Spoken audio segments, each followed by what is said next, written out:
ನಮಸ್ತೆ sir. Ward number 1ರಿಂದ Bashettihalli ಅಲ್ಲಿ ಚುನಾವಣೆಗೆ ಸ್ಪರ್ಧೆ ಮಾಡ್ತೀರಾ. ತಾವು ಏನೊಂದು ಅಜೆಂಡಾ ಇಟ್ಕೊಂಡು ಸ್ಪರ್ಧೆ ಹೊಡಿದ್ದೀರಾ ಸರ್?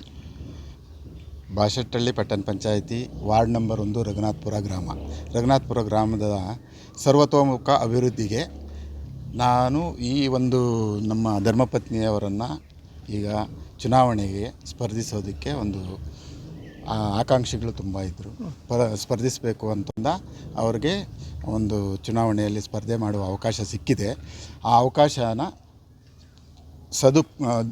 ಉಪಯೋಗ ಪಡಿಸ್ಕೊಂಡು ಗ್ರಾಮದ ಅಭಿವೃದ್ಧಿ ಮತ್ತು ಗ್ರಾಮದ ಎಲ್ಲ ಮೂಲಭೂತ ಸೌಕರ್ಯಗಳಿಗೂ ಮೊದಲನೇ ಆದ್ಯತೆ ಕೊಡೋದಕ್ಕೆ ನಮ್ಮದು ಒಂದು ಶಪಥ ಇದೆ.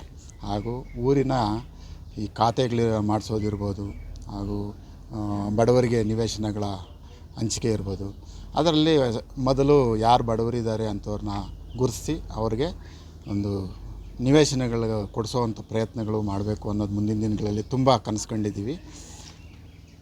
ಸಮಗ್ರವಾಗಿ ಹೇಳಬೇಕು ಅಂದರೆ ರಘುನಾಥಪುರ ಗ್ರಾಮ ಮತ್ತು ರಘುನಾಥಪುರ ಸುತ್ತಮುತ್ತ ಇರುವ ಬಡಾವಣೆಗಳಿಗೆ ಮೂಲಭೂತ ಸೌಕರ್ಯಗಳು, ಒಳಚರಂಡಿಗಳಾಗ್ಬೋದು, ನೀರಿನ ವ್ಯವಸ್ಥೆ ಆಗಿರ್ಬೋದು, ಬೀದಿ ದೀಪಗಳಾಗಿರ್ಬೋದು, ಮತ್ತು ಕಸದ ಸಮಸ್ಯೆ ಆಗಿರ್ಬೋದು, ಇಂಥವು ಏನು ದಿನನಿತ್ಯ ಸಮಸ್ಯೆಗಳನ್ನು ಎದುರಿಸ್ತಾ ಇದ್ದಾರೆ ಆ ಸಮಸ್ಯೆಗಳಿಗೆ ಒತ್ತು ಕೊಟ್ಟು ನಾವು ಈ ಒಂದು ಸಮಾಜ ಸೇವೆ ಮತ್ತು ಜನರ ಸೇವೆಗೆ ಕಟಿಬದ್ಧವಾಗಿ ನಿಲ್ಲಬೇಕು ಅನ್ನೋ ಆದ್ಯ ನಮ್ಮ ಒಂದು ಶಪಥ ಮಾಡ್ತಾಯಿದ್ದೀವಿ. ಸರ್, ಈಗ ನಿಮ್ಮದು ಒಂದು ರಾಜ್ಯ ಮಟ್ಟದಲ್ಲಿ BJP ಮತ್ತು JDS ಮೈತ್ರಿ ಆಗಿದೆ.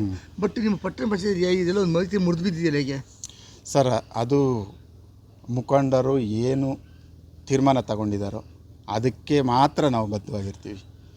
ನಮಗೆ ರಾಜ್ಯ ಮಟ್ಟದಲ್ಲಿ ನಮಗೆ ಅದರ ಬಗ್ಗೆ ನಾವು ಸ್ಥಳೀಯ ಮಟ್ಟದಲ್ಲಿ ನಾವು ಚುನಾವಣೆಯಲ್ಲಿ ಸ್ಪರ್ಧೆ ಮಾಡ್ತಾಯಿದ್ದೀವಿ. ಸ್ಥಳೀಯ ಮುಖಂಡರು ಯಾವ ಥರ ತೀರ್ಮಾನ ಮಾಡಿರ್ತಾರೋ ಆ ತೀರ್ಮಾನಕ್ಕೆ ಬದ್ಧವಾಗಿರ್ತೀವಿ. ಬಟ್ ಮತದಾರರಿಗೆ ಗೊಂದಲ ಆಗೋದಿಲ್ವಾ ಸರ್? ಮತದಾರರಿಗೆ ಗೊಂದಲ ಆಗುತ್ತೆ. ಅದನ್ನು ನಾವು ನಮ್ಮ ಒಂದು ಮುಖಂಡರು ಏನು ತಿಳಿಸಿರ್ತಾರಲ್ಲ, ಏನು ಒಂದು ಅಲ್ಲಿ ತೀರ್ಮಾನಗಳಾಗಿರ್ತಾವಲ್ಲ, ಆ ತೀರ್ಮಾನಗಳನ್ನು ಮತದಾರರಿಗೆ ಮುಟ್ಟಿಸ್ಬೇಕು, ಮನವರಿಕೆ ಮಾಡಬೇಕು. ಆಗ ಅವ್ರಿಗೆ ಅರ್ಥ ಆಗೋ ಥರ ನಾವು ಹೇಳಬೇಕು ಸರ್.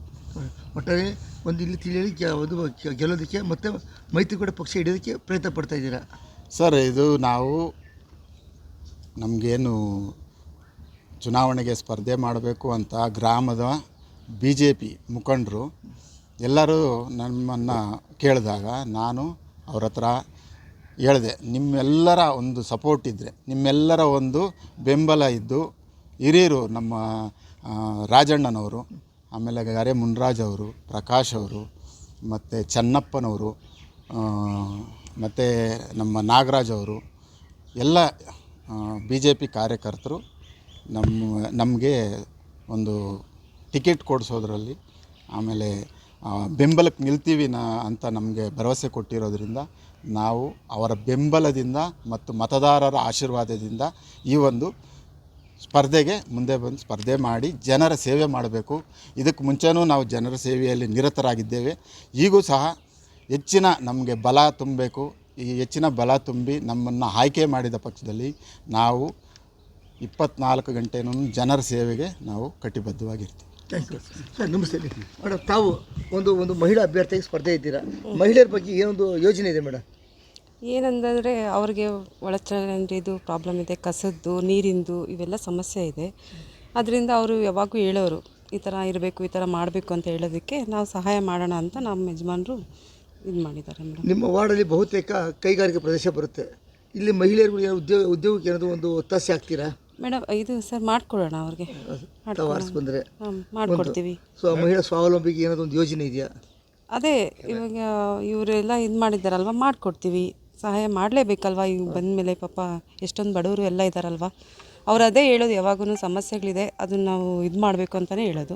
ಮಾಡಿಕೊಡ್ತೀವಿ.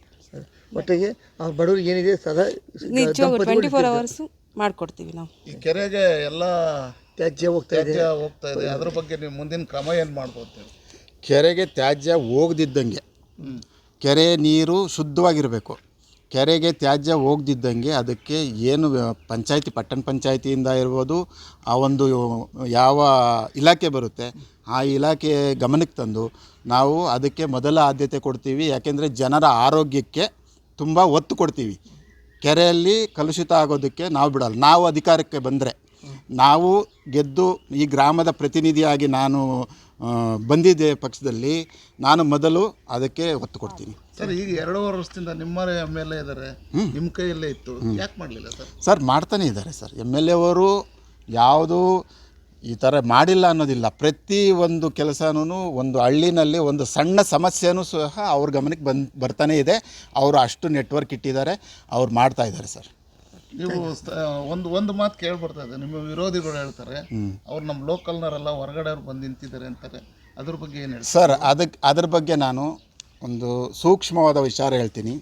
ನನ್ನ ಹೆಸರು ಮುರಳೀಧರ್, ನನ್ನ ತಾಯಿ ಹೆಸರು ರತ್ನಮ್ಮ, ನನ್ನ ತಾತನ ಹೆಸರು ಬೊಮ್ಮಯ್ಯ, ನನ್ನ ಅಜ್ಜಿಯ ಹೆಸರು ಸಾಕರಂಗಮ್ಮ. ಇವರು ಎಲ್ಲಿದ್ದರು? ಇವರು ಇದ್ದಿದ್ದು ರಘುನಾಥಪುರ. ನನ್ನ ತಾಯಿ ಹುಟ್ಟಿದ್ದು ರಘುನಾಥಪುರ ಗ್ರಾಮದಲ್ಲಿ ನಾನು ಜನಿಸಿದ್ದೀನಿ. ನಾನು ಚಿಕ್ಕ ಮಗುವಿಂದ ರಘುನಾಥಪುರದಲ್ಲಿ ಬೆಳೆದಿದ್ದೀನಿ. ಆದ್ದರಿಂದ ನಾನು ರಘುನಾಥಪುರದ ಗ್ರಾಮದ ಜನರ ನಾಡಿ ಮಿಡಿತ ನನಗೆ ತುಂಬ ಚೆನ್ನಾಗಿ ಗೊತ್ತು. ನನ್ನ ಮೇಲೆ ಪ್ರೀತಿ ಇದೆ, ಜನರಿಗೆ ವಿಶ್ವಾಸ ಇದೆ. ನಾನು ಜನರಿಗೆ ಜನಸೇವೆ ಮಾಡೋದಕ್ಕೆ ಅರ್ಹ ಇದ್ದೀನಿ ಅಂತಲೇ ನನ್ನ ಇವತ್ತು BJP ಪಕ್ಷದಿಂದ ಒಂದು ಸ್ಪರ್ಧೆ ಮಾಡೋದಕ್ಕೆ ಅವಕಾಶ ಕೊಟ್ಟಿದ್ದಾರೆ. ಯಾರು ಈ ಮಾತು ಹೇಳಿದಾರೋ ಅವ್ರಿಗೆ ಹೋಗಿ ಕೇಳಿ ನೀವು. ನನ್ನ ತಾತ ಯಾರು, ನನ್ನ ಮಾವ ಯಾರು? ನನ್ನ ಮಾವ ತಿಮ್ಮರಾಯಪ್ಪನವರು ನನ್ನ ಮಾವ, ನನ್ನ ತಾತ ಬೊಮ್ಮಯ್ಯನವರು. ನಾನು ಅಲ್ಲಿ ಬೇರೆ ವಲಸೆ ಬಂದಿರೋನಲ್ಲ. ಇನ್ನೂ ಒಂದು ಮಾತು ಹೇಳ್ತೀನಿ. ಈಗ ವಲಸೆ ಹೊರಗಡೆಯಿಂದ ಬಂದಿದ್ದಾರೆ ಅನ್ನೋ ಮಾತಿಗೆ, ಹೊರಗಡೆಯಿಂದ ಬಂದಿರೋರು ನಮ್ಮ ಗ್ರಾಮದಲ್ಲಿ ಎಷ್ಟು ಜನ ಇದು ಚುನಾವಣೆಗೆ ಸ್ಪರ್ಧಿಸಿಲ್ಲ? ಭಾಳ ಜನ ಇದ್ದಾರೆ. ಎಷ್ಟು ಜನಕ್ಕೆ ಅವರು ಮತ ಕೊಟ್ಟಿಲ್ಲ ನಮ್ಮ ಜನ? ಕೊಟ್ಟಿದ್ದಾರೆ. ಹಾಂ, ಯಾಕೆ ನನಗ್ಯಾಕೆ ಈ ಥರ ಪಟ್ಟ ಕಟ್ತಾ ಇದ್ದೀರಾ? ಸೋಲಿನ ಭೀತಿ. ಸೋಲಿನ ಭೀತಿ ಕಾಡ್ತಾ ಇದೆ ಅವ್ರಿಗೆ. ಯಾಕೆಂದರೆ ನನ್ನ ಬಗ್ಗೆ ಮಾತಾಡೋದಕ್ಕೆ ವಿಷಯಗಳಿಲ್ಲ. ನಾನು ಶುದ್ಧ ಇದ್ದೀನಿ. ನಾನು ಇಲ್ಲಿ ನೆಲೆಸಿರೋದು, ನಾನು ಇಲ್ಲಿ ಬೆಳೆದಿರೋದು, ಝೀರೋಯಿಂದ ಬಂದಿದ್ದೀನಿ. ನಾನು ಒಬ್ಬ ಡ್ರೈವರ್ ಆಗಿ ಬಂದಿದ್ದೀನಿ. ಇಲ್ಲಿ ಒಂದು ಡ್ರೈವರ್ ಆಗಿ ಕೆಲಸ ಮಾಡ್ಕೊಂಡಿದ್ದೀನಿ. ನನಗೆ ಈ ಪಟ್ಟ ಕಟ್ತಾ ಇದ್ದಾರೆ, ಅವರು ಕಟ್ಟಲಿ. ಓಕೆ ಸರ್, ಮೇಡಮ್ ವಾರ್ಡಲ್ಲಿರುವಂಥ ಜನತೆಗೆ ರಘುನಾಥಪುರ ಗ್ರಾಮ 1ನೇ ವಾರ್ಡ್ನಲ್ಲಿರುವ ನನ್ನ ಮತದಾರ ಬಂಧುಗಳಲ್ಲಿ ನಾನು ವಿನಮ್ರವಾಗಿ ಪ್ರಾರ್ಥಿಸಿಕೊಳ್ಳುವುದೇನೆಂದರೆ, ನಿಮ್ಮ ಸೇವೆಗೆ ಕಟಿಬದ್ಧನಾಗಿದ್ದೇನೆ. ಸದಾ ನಿಮ್ಮ ಸೇವೆಗೆ ನಾನು ನಿಮ್ಮ ಬೆನ್ನ ಹಿಂದೆ ನಿಲ್ತೇನೆ. ಆದ ಕಾರಣ ನನಗೆ ನಿಮ್ಮ ಅತ್ಯಮೂಲ್ಯವಾದ ಮತವನ್ನು, BJP ಪಕ್ಷದ ಮತವನ್ನು ಕೊಟ್ಟು ಜಯಶಾಲಿಯನ್ನಾಗಿ ಮಾಡಬೇಕಾಗಿ ಈ ಮೂಲಕ ತಮ್ಮಲ್ಲಿ ಸವಿನಯ ಪ್ರಾರ್ಥನೆ ಮಾಡಿಕೊಳ್ಳುತ್ತಿದ್ದೇನೆ.